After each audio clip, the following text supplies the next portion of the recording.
Boa noite. Boa noite, Carlos. Boa noite, gente. Nós estamos começando o lançamento do livro Haikais, da poeta e pintora, artista plástica Eugênia Tabosa. Estamos aqui com o Carlos Seabra, prefaciador do livro e filho dela, e grande promotor desta publicação, qual a Terra Redonda Editora tem muita satisfação em publicar.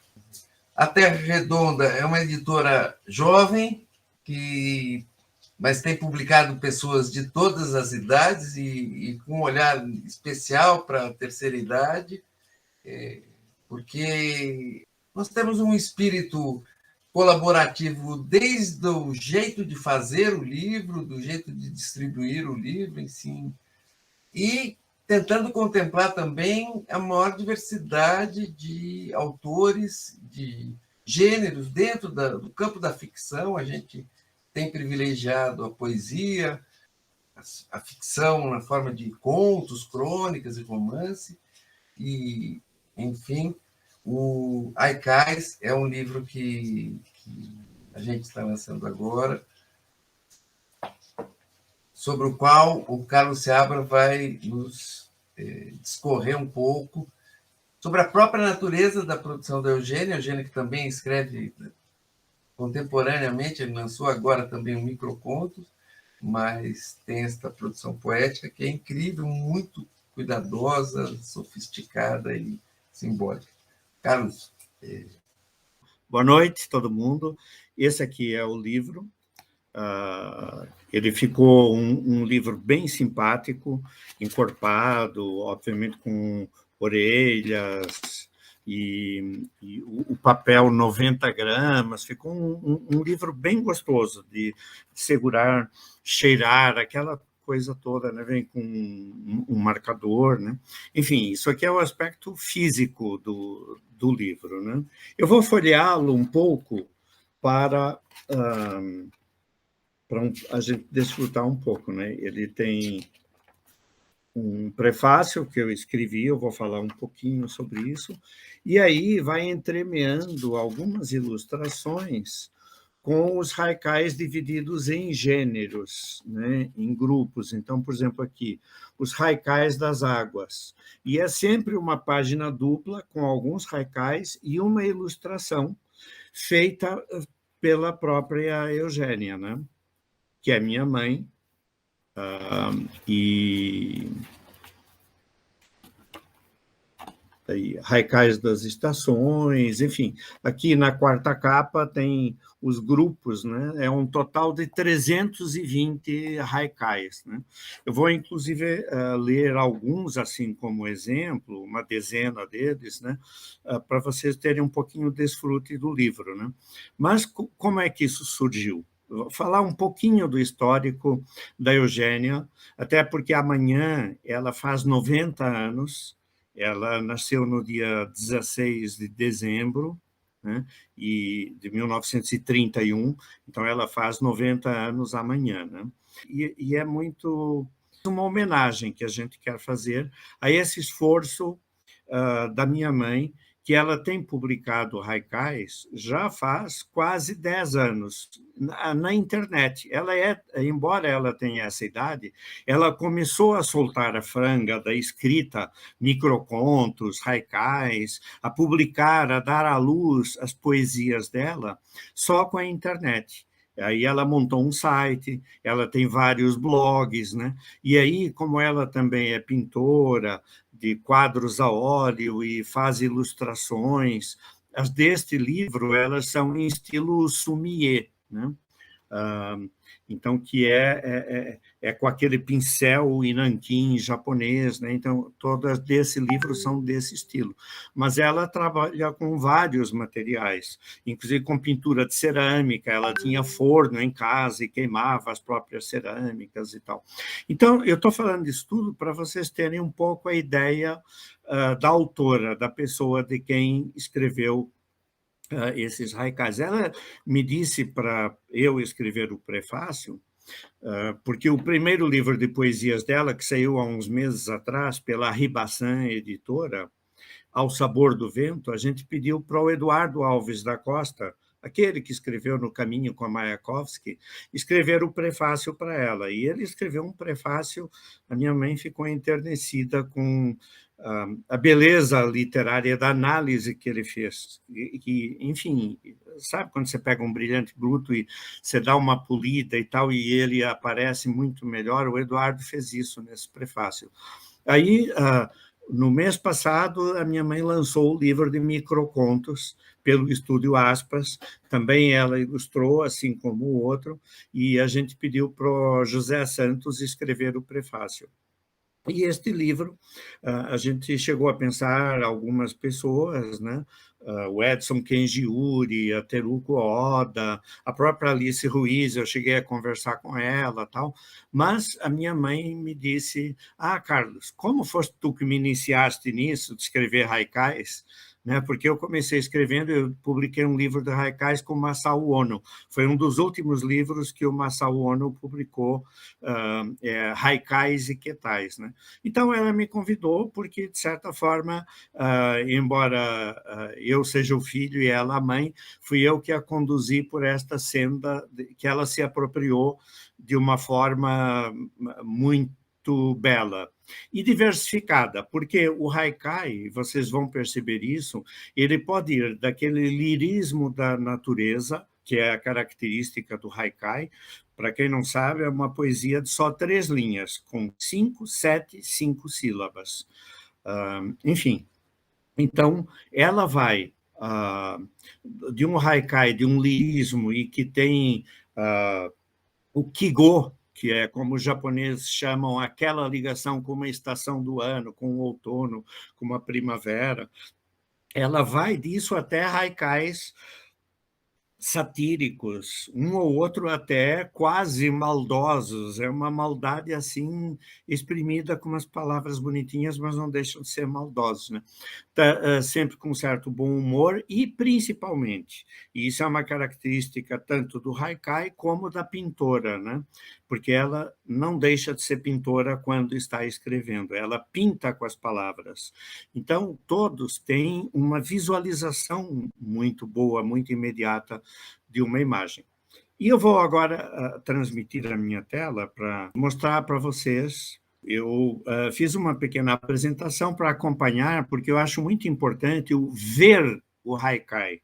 Não só porque o haikai já é visual, como essa é uma característica da própria diagramação do livro, que é ter um corpo grande para ter poucos haikais por página, para que cada um é único, ele precisa ser lido único. E ao exibir aqui na tela, eu acho que é importante destacar essa característica também. A chuva no charco traça círculos sem compasso.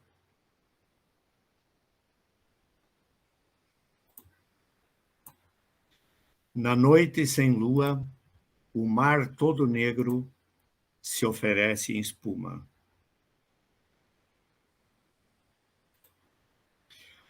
Esse é um dos desenhos do livro, que vai preenchendo espaços. Tem uns 18, 20 ilustrações ao todo no livro, que é o que ela faz com pincel e nanquim, naquele estilo chamado sumiê. Na lareira rubra, o velho pinheiro ganha asas.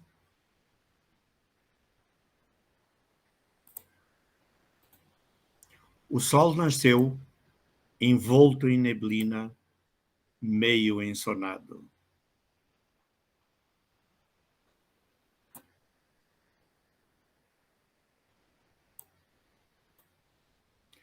Ai, como grita, ao pisar o gato, a velha aflita.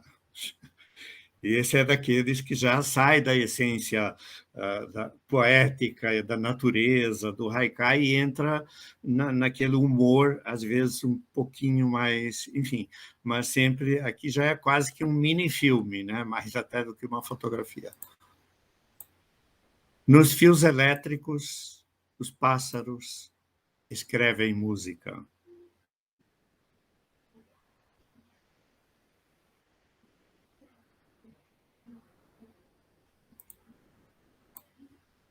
Teu corpo deitado acorda desejos não confessados. Aqui a gente já entra na sensualidade, no erotismo, que é sempre muito leve. É um terreno onde ela passeia com habilidade e uma serenidade e suavidade que esse haikai expressa bem. Meus dedos olhos desvendam sem pressa doces mistérios. Esse também.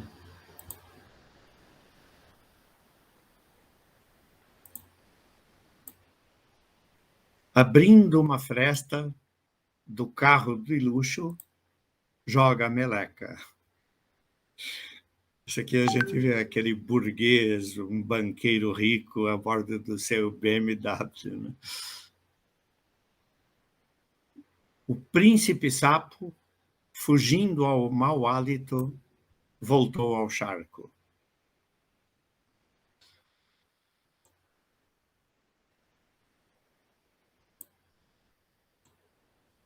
Sem pressas, olhou o sol e acertou o relógio.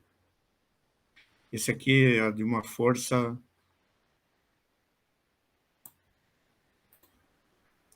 Um pensamento passou rápido por mim, nem o vi fugir.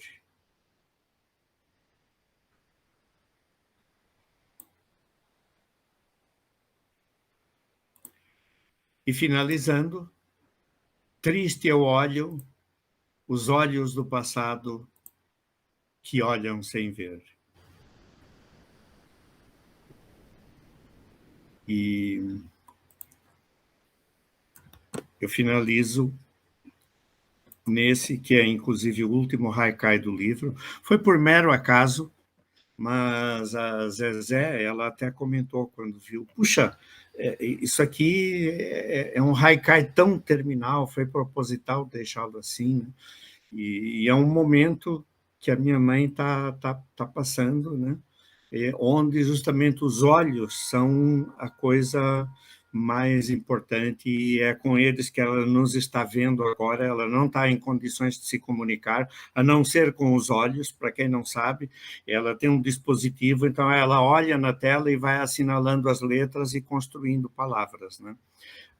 E ela quis, nesses últimos meses, pegar toda a produção literária e que a gente ajudasse, como todos os filhos dela, de algum modo, estão ligados à área editorial, a gente ajudou a estabelecer essas parcerias, no caso aqui de haikais, com a Terra Redonda, né? Que ainda por cima tem esse nome tão simpático e que alude a algo tão básico da vida, que é a Terra ser redonda, e ao mesmo tempo se torna um importante libelo só falar em Terra redonda, de negação a esses negacionistas que tem aí, né? Então, eu acho que esse momento político também é importante, porque a minha mãe, ela sempre, toda a vida, ela ficou muito triste, muito abalada com esse estado político que a gente tem no momento no Brasil.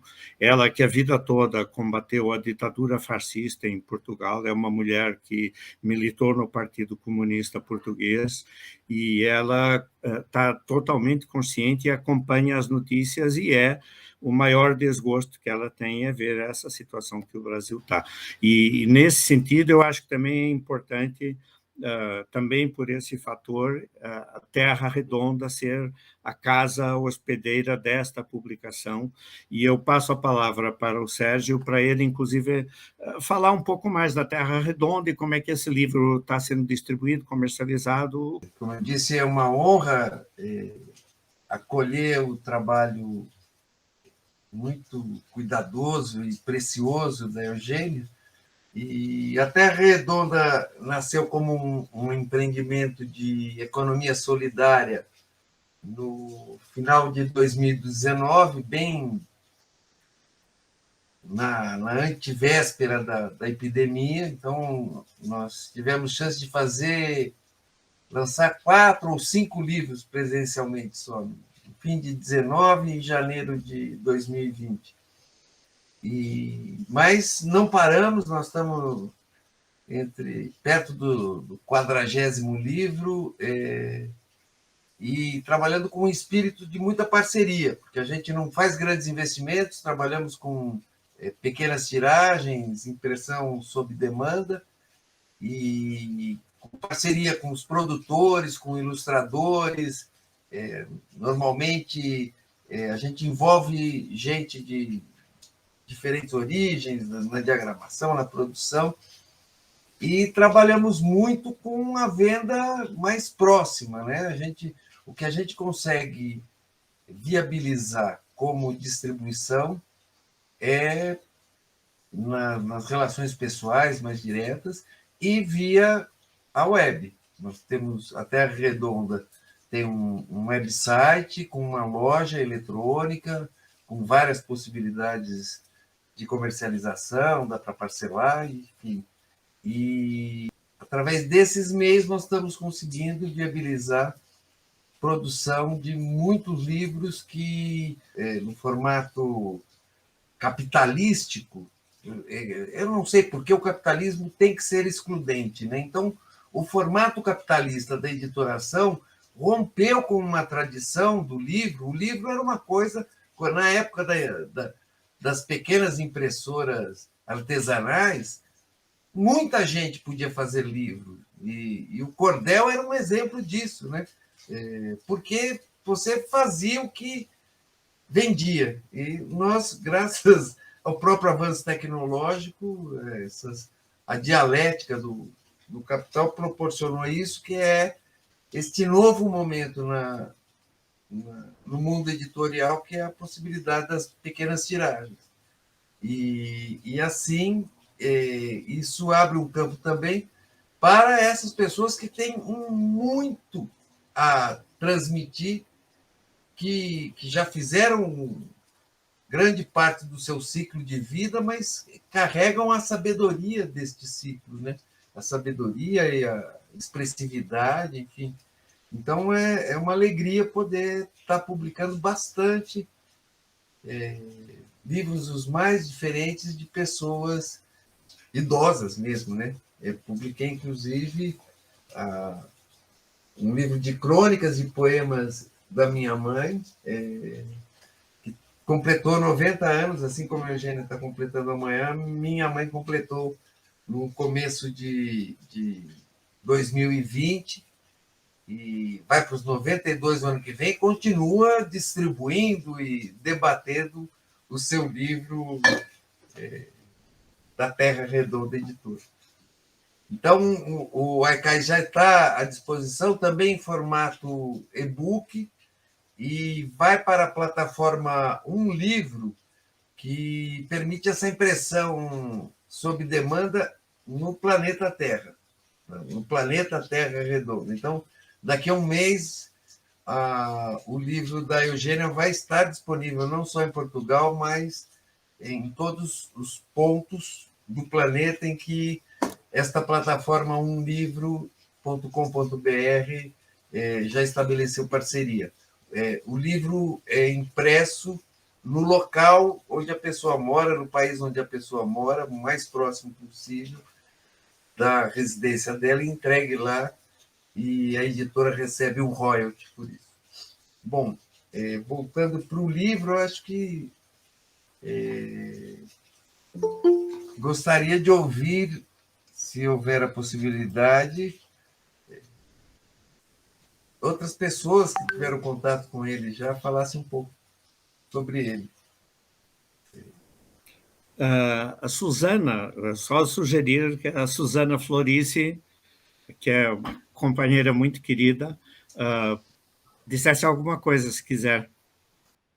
Eu não tive a oportunidade ainda de conhecer a sua mãe, mas eu tive a oportunidade de receber um presente inesperado dela, recentemente, um dos livros, né? E queria participar até para agradecer pessoalmente, eu sei que ela está vendo, né? Pelo livro que ela me enviou, sem me conhecer pessoalmente, mas uma empatia por tantos momentos que nós passamos, alguns momentos que nós passamos virtualmente no nosso trabalho pela língua portuguesa. Sérgio, eu queria te dar os parabéns, não só como eu escrevi, o nome da editora é Bárbara, e vem ao encontro do que nós estamos vivendo, que é a questão de poder imprimir os nossos livros em qualquer lugar do mundo. Eu trabalho com português como língua estrangeira, ensino de português como língua estrangeira e tenho diversos livros publicados com essa finalidade. Mas, sem dúvida alguma, é uma oportunidade que se abre, né, e que cada vez mais vai ter que existir. A pandemia só empurrou o que já existia.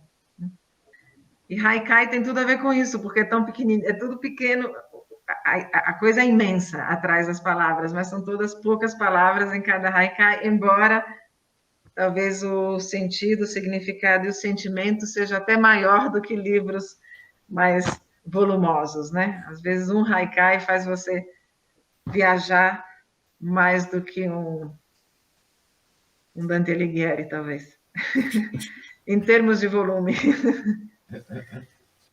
Mais alguém gostaria de falar? Érica? A Érica, ela é do Estúdio Aspas, que é a editora que publicou o livro de microcontos que a gente lançou o mês passado. Oi, gente, boa noite. Eu queria só parabenizar mesmo, né, por mais um lançamento da Eugênia, uma felicidade de ver mais uma obra dela que vai ficar aí para trazer um pouco mais de poesia para esse mundo tão duro e tão difícil que a gente vive. Parabéns à editora, né, por estar aí na luta. A gente sabe como é difícil, né? Continuar fazendo livros num mercado tão caro, é tudo muito custoso, é tudo muito difícil de conseguir os acessos que a gente precisa para dar visibilidade para essas obras. E a gente sabe que a gente tem gente muito boa fazendo coisas muito legais e que, infelizmente, a falta de recursos nos impossibilita de levar além, onde a gente sabe que poderia chegar, mas esses entraves atrapalham, né? Mas o caminho é esse, a gente continuar aí lutando, unindo forças, buscando caminhos, que as coisas vão acontecendo. E fala só um pouquinho do Estúdio Aspas, o que você publica, tal. Então, o Estúdio Aspas na verdade, é um sonho meio ousado meu, que já tem. Eu trabalho no mercado editorial já há pelo menos 16 anos, e aí eu fui migrando, trabalhei em editoras, trabalhei como produtora editorial, trabalhei na Câmara Brasileira do Livro, e aí quando eu me vi, né, num momento sem emprego, eu cogitei esse estúdio de apoio, né, para autores independentes, que aos poucos foi virando uma microeditora e que continua sendo uma editora, que sou eu. E aí eu cuido de todo, eu procuro dar todo o suporte, né, para que autores independentes consigam publicar de uma forma, né, em pequenas tiragens e tudo mais, mas com um cuidado, com um carinho mesmo, sabe? Um trabalho aprofundado de projeto editorial, de projeto gráfico, pensando que aquilo é realmente, não é só mais um livro, né? Muitas vezes é um sonho, é um projeto de vida de alguém e que vai estar ali, que pode ser que alcance muitas pessoas, e pode ser que alcance só as pessoas que estão ali no seu entorno, mas ainda assim é algo muito precioso, sabe? Então o Estúdio Aspas, ele veio com esse objetivo de ser esse apoio, esse cuidado, para que, mesmo que numa pequena tiragem, numa obra independente, a publicação ela aconteça com esse carinho, né? Que eu acredito que é o trabalho que vocês fazem também. Legal. Genima, você gostaria de falar alguma palavra? Eu só quero mandar um beijo para a avó. Eu não sou muito de palavras aqui, só quero dar um beijinho para a avó. É tudo lindo. A Genime é minha filha, é mãe da minha neta, e ela é neta da minha mãe, né? E ela é que fez a diagramação e o design do livro, né? Bem, Zezé? eu quero falar um pouquinho. Eu espero não me emocionar muito, mas eu quero falar que foi a Eugênia, que eu convivo com a Eugênia há 45 anos. E foi a Eugênia que me apresentou dois autores por quem eu sou completamente apaixonada. Flor Bela Espanca e Antônio Boto. Foi ela que uma vez me mandou um livretinho do partido com a história da Flor Bela Espanca, com poemas da Flor Bela Espanca. Foi ela que um dia me comprou um livro e me mandou com a biografia do Boto. Eu me tornei apaixonada por esses dois poetas. Esse livro de Haikais, ele, na verdade, ele foi escrito ao longo do tempo e de vez em quando eu abria o meu e-mail e lá estava o novo Haikai. Filha, olha o que eu fiz. E aí era incrível, eles eram incríveis, ela dominava completamente a técnica do Haikai e me deixava invejosa, porque eu não consigo. Eu tenho alguns Haikais, mas coisa tão ínfima, tão pouca, e eu ficava invejosa e orgulhosa. Puxa vida, como ela se apropria com facilidade das coisas. Aí um dia ela me disse, vou fazer sommelier. Eu falei, que interessante. Eu acho que combina muito bem com os Haikais. E aí, de repente, lá estava ela, fazendo sommelier, desenvolvendo a técnica, apresentando coisas muito bonitas, como algumas delas estão no livro dela, outras estão no livro de Haikais do Carlos. Então, a Maria Eugênia é uma pessoa que foi sempre muito presente na nossa vida, na minha vida particularmente. E eu quero aproveitar e dar parabéns para ela e dizer que eu estou muito, muito orgulhosa. Muito bonito seu depoimento, Zezé. Carlos, você não quer contar um pouco da trajetória da Eugênia para a gente?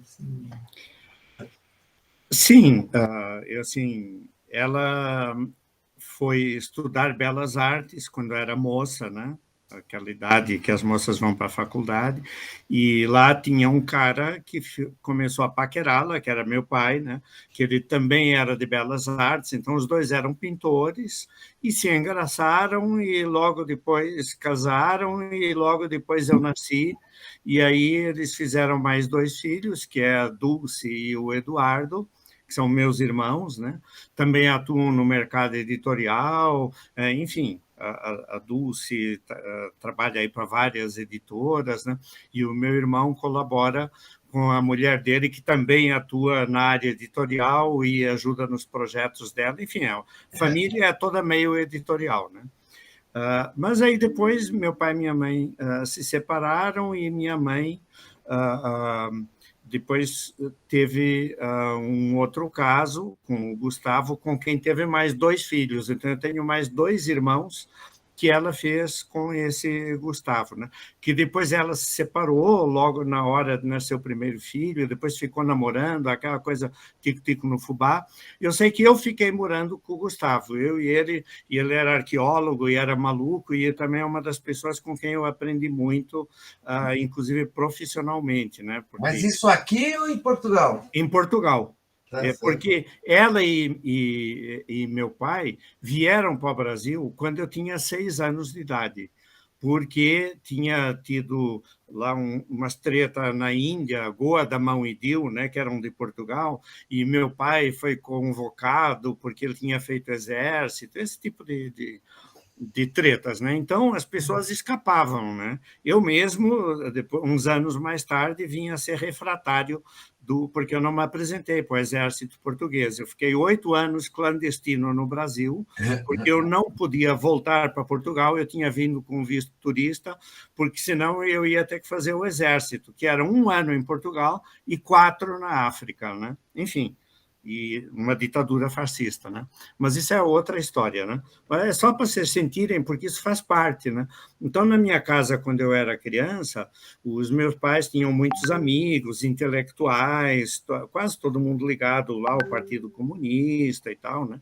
E o pessoal ficava tocando violão e rolava só praticamente música brasileira em minha casa.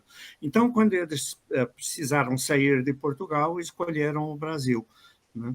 E moramos aqui 4 anos, aí ele e minha mãe se separaram, ela foi para Portugal, né? E com o Gustavo, como ele era arqueólogo, ela fazia a reconstituição de peças de cerâmica do Neolítico, de 6.000 anos atrás. Então, ela juntava caquinhos e ela reconstruía o formato, aí levava para queimar, e tinha que ser com as técnicas do Neolítico, não podia usar forno elétrico, não usava torno. Então, ela foi desenvolvendo também todo um saber cerâmico. Enquanto isso, ela terminou de se formar em Belas Artes, né? E uns anos depois, ela ingressou no serviço público como professora de artes plásticas e ela se aposentou dando aulas para crianças, etc. E também aí teve a Revolução do 25 de Abril, e ela participava muito pintando murais, naquela fase mais no auge da Revolução do 25 de Abril, os artistas engajados, principalmente no partido, né, iam para as ruas pintar uns murais nas paredes, e ela fazia isso, enfim. Aí depois ela veio para o Brasil, se aposentou e veio para o Brasil, porque ela já vinha aqui todo ano, vinha aqui passar férias e tal, né? E aí ela está aqui nos últimos 16 anos, né? Entrou, como ela ficava lá em Portugal e nós aqui no Brasil, a internet, desde o tempo de Bitnet, e ela vinha aqui e ficava maravilhada com o videotexto, e eu tinha BBS em casa, a gente acessava várias BBS, né? Então, quando surgiu a internet, ela achou uma maravilha, e lá em Portugal ela já passou a disseminar a internet na escola dela. As colegas, quando tinham dúvidas, ela é que ensinava, e como formatar o disquete, porque era DOS 3.3, aquelas coisas antigas, né? Uhum. E ela foi se adaptando, tanto que até recentemente ela tinha Macintosh e PC, tablet, iPhone, ficava baixando vídeos para queimar DVDs, impressora a laser, Skype, webcam, enfim, ela se apropriou, né? Publicou vários blogs e passou a usar a internet para soltar uma parte da produção, principalmente literária, né? E essa produção literária é que a gente agora deu essa compilada e juntamos, e que permitiu elaborar esses 3 livros. Muito bom. Acho que contou bem como chegamos até aqui, esse trabalho incrível da Eugênia, que aprendizado, porque ela parece que trabalha as palavras, as imagens, com este saber mesmo da artesania, da arte, né? Ela pinta haikais como seus desenhos também. É engraçado, Sérgio, que eu também pensei nisso com esse depoimento. Aliás, eu quero dar os parabéns à família, e eu entendo perfeitamente que é um momento de muita emoção, lógico. Mas eu também, imediatamente com o depoimento do Carlos, me veio essa coisa do haikai com os pedacinhos, né, e o trabalho precioso, né, dessas reconstituições, enfim. Muito interessante, muito interessante. E eu fiquei grato e emocionado com o depoimento da Érica, né, da Estúdio Aspas, porque, Carlos, enfim, ela é um pouco mais jovem que a gente, mas representa eu percebo um mundo, né? Essa coisa do eu editora, na verdade, é um tipo de aprendizado que tanto das letras como das artes gráficas eu vi uma disposição para o mundo diferente dessa coisa do saber fatiado, de você se colocar dentro de uma gigantesca... Antigamente era a linha taylorista, né? Agora você se coloca num lugar do algoritmo. Sim. Mas acho que existe vida fora disso, né? É possível a gente fazer as coisas artesanalmente dentro de uma indústria, mas com esse cuidado, com esse esmero, com essa qualidade que a Érica fez referência, que é uma coisa essencial para a gente sobreviver e, mais que tudo, se sentir realizado, porque as mega editoras que se tornam globais vão estourar junto com o colapso financeiro. Isso não vai dar certo, essa concentração irreal de finanças que não existem não vai dar certo. Agora, continuar fazendo coisas concretas como são os livros, acho que vai permanecer ainda, junto com a internet, com toda a tecnologia. Né? Eu acho que as oportunidades, Érica, eu não te conheci, mas eu fui diretora na Câmara Brasileira do Livro por 6 anos. Acho que a gente não se cruzou lá. Mas eu acho que as oportunidades são essas que se abrem portas, né? E às vezes surpreendem. No meu universo, por exemplo, eu posso dar exemplo do meu universo, a questão do ensino de português a estrangeiros, nunca se imaginou que pudesse ser um mercado tão grande. Então, às vezes, se abre uma porta e você, com carinho e com visão e com empreendedorismo, passa por ela. No nosso caso, só para vocês terem uma ideia, do primeiro livro que a gente escreveu, nós vendemos até hoje 210 mil cópias, didático para ensinar português a estrangeiros, né? Isso é um Paulo Coelho, né? É um Paulo Coelho, mas para mim é uma honra e um prazer fazer isso pelo Brasil, porque quando a gente ensina uma língua, a gente ensina a cultura do país onde ela é falada, obviamente. E eu fui recebida bem pelo Brasil, assim como você, Carlos. Eu nasci na Itália e vim com 6 anos também pelo Brasil. E minha família foi muito bem recebida, então eu acho que o que a gente acaba fazendo é uma retribuição ao Brasil, de uma certa forma. Então, só incentivando ainda mais a Érica, porque tem espaço para todo mundo, e quando a gente consegue passar pela porta certa, com vontade, serenidade e harmonia, as coisas acontecem. Então, parabéns para você, muita boa sorte, e também parabéns para o Sérgio, com a sua editora. E muito obrigada, Carlos, por me convidar. Esses momentos familiares, para mim, são sempre muito importantes. E parabéns, obviamente, para a nossa autora. Então, parabéns, Eugênia, parabéns pelos 90 anos amanhã. Agradeço a participação de todo mundo. Obrigado, boa noite a todos.